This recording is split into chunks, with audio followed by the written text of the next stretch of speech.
Ooh, hello Rover fans, we are down by the bottom of the garage. It's Monday of the week after that I took the car up on the Friday, if that makes sense. So car was delivered to Midland Performance and Retro on the Friday about 4 o'clock.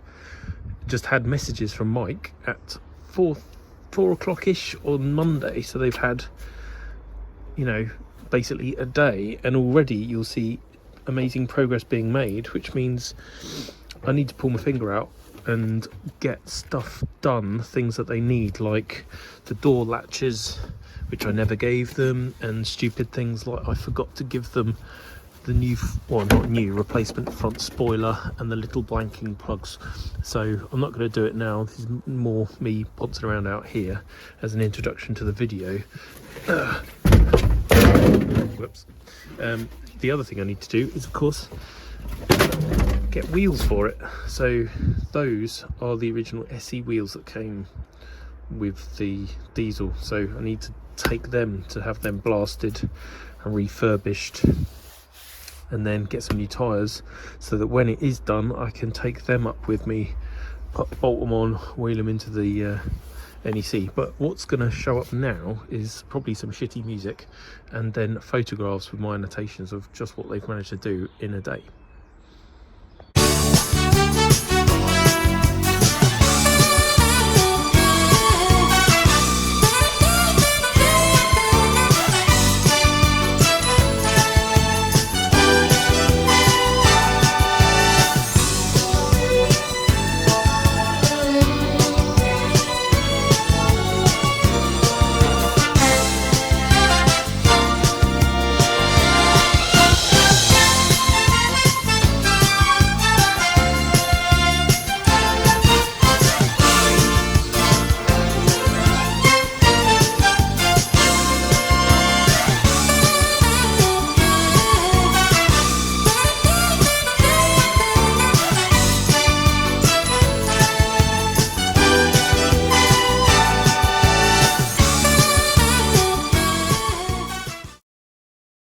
Well, hopefully you enjoyed that poopy music and photographs, and will agree with me that it's pretty outstanding that Midland Performance and Retro have managed to do as much as they have done in such a short space of time, which is fantastic, because then I won't spend the next 4 weeks worrying about whether or not it's going to be done.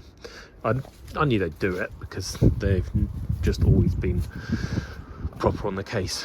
The stand-in car was this, so that if the diesel wasn't ready I'd take that instead, which is one of the reasons I haven't washed it, because I kind of called out the NEC restoration show to have a festering turd on the Rover SD1 stand just for shits and giggles.